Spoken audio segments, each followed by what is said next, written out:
अस्सलाम वालेकुम। आज हम बात करेंगे स्कैबिज़ के बारे में। बेसिकली स्कैबिज़ है क्या, स्कैबिज़ रैश किस तरह से बनता है और इसकी ट्रीटमेंट क्या है, ड्यूरेशन कितना होना चाहिए। तो अगर अभी तक आपने हमारा चैनल सब्सक्राइब नहीं किया है तो फ़ौरन से कर लीजिए, क्योंकि मैं डेली आपके लिए एक फ़्रेश वीडियो अपलोड करती हूँ। तो जल्दी से स्टार्ट करते हैं हम आज की अपनी वीडियो।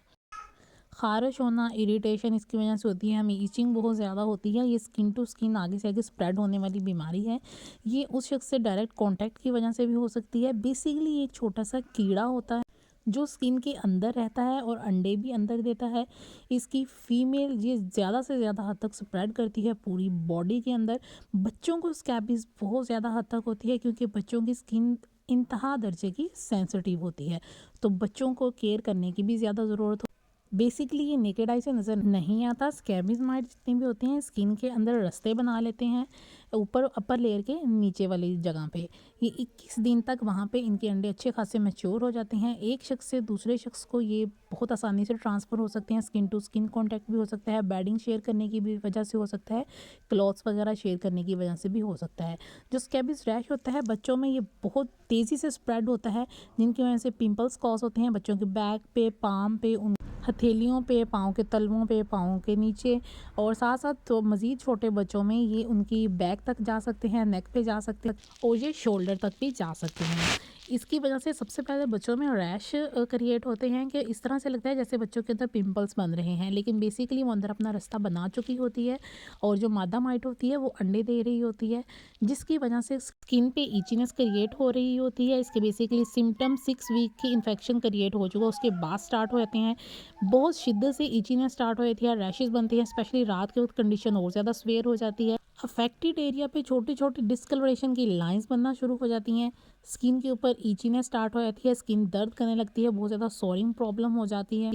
टाइनी ब्लिस्टर्स भी बन जाते हैं जो पिंपल्स की तरह दिखाई देते हैं। कुछ लोगों में इसकी जो अपर क्रस्ट होती है स्किन की बहुत ज़्यादा थिक हो जाती है। थिक इस वजह से होती है क्योंकि वहाँ पे एक लेयर क्रिएट हो चुकी होती है मादा माइट्स की और साथ साथ अंडों की। ये वर्ल्ड वाइड पाई जाती है स्कैबीज, और बहुत ज़्यादा हद तक पिंपल लाइक इस वजह से रैश बनती है। स्कैबीज हाईली कंटेजियस होती है, ऑलमोस्ट ये ट्रांसमिट होती है direct skin to skin contact की वजह से। इसके ट्रीटमेंट के लिए हम डिफरेंट तरह के लोशंस यूज़ कर सकते हैं, क्रीम्स यूज़ कर सकते हैं। बेसिकली प्रोलॉन्ग्ड स्किन कॉन्टैक्ट की वजह से भी हो सकती है, माइट की वजह से भी हो सकती है, बिस्तर गंदा हो उसकी वजह से भी हो सकती है, हमारा ऑक्यूपेशन इस तरह से हो जैसे डॉक्टर्स वगैरह हो तो उतनी ज़्यादा केयर नहीं की जाती। जितनी भी केयर की जाए किसी ना किसी हद तक स्कैबीज के माइट अटैक कर ही देती है।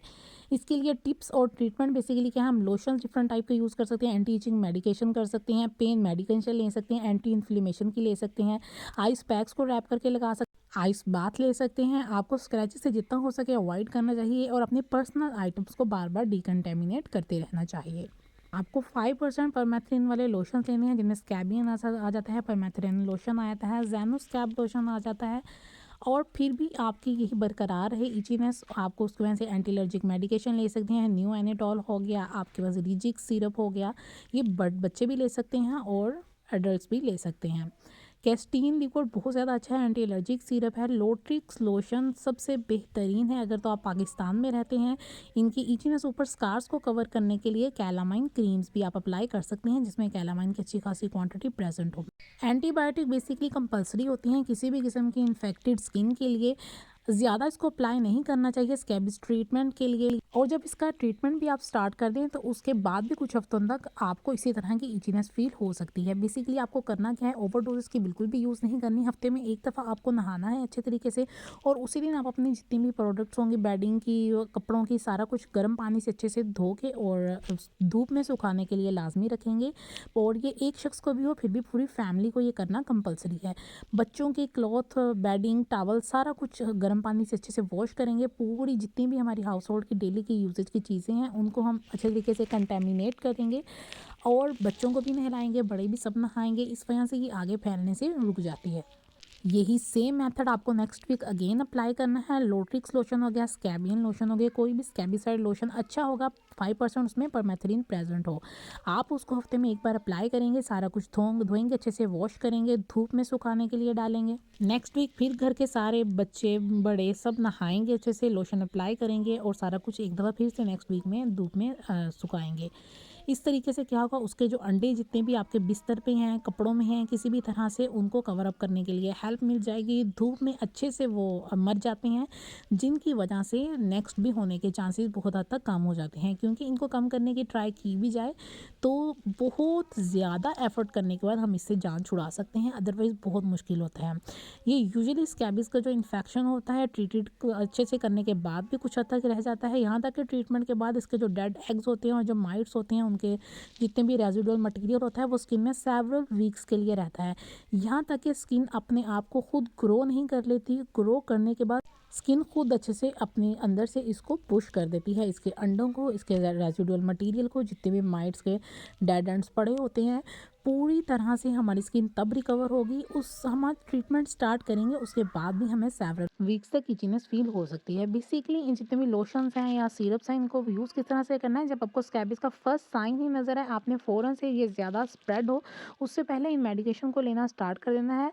एज सून आपने ट्रीटमेंट स्टार्ट करना है जब भी आपको इसके कोई भी किसी भी तरह से 1% सिम्टम भी जाहिर हो। ये स्कैबी माइट बहुत मुश्किल से जान छोड़ता है। ये एक तरह से आपकी जंग होती है। इस माइट के खिलाफ आप कितनी हद तक क्लीनिंग कर सकते हैं, डिसइंफेक्शन कर सकते हैं, सैनिटाइज कर सकते हैं, अपने पूरे डिफेंस सिस्टम को, री इन्फेस्टेशन को स्ट्रॉन्ग बना सकते हैं।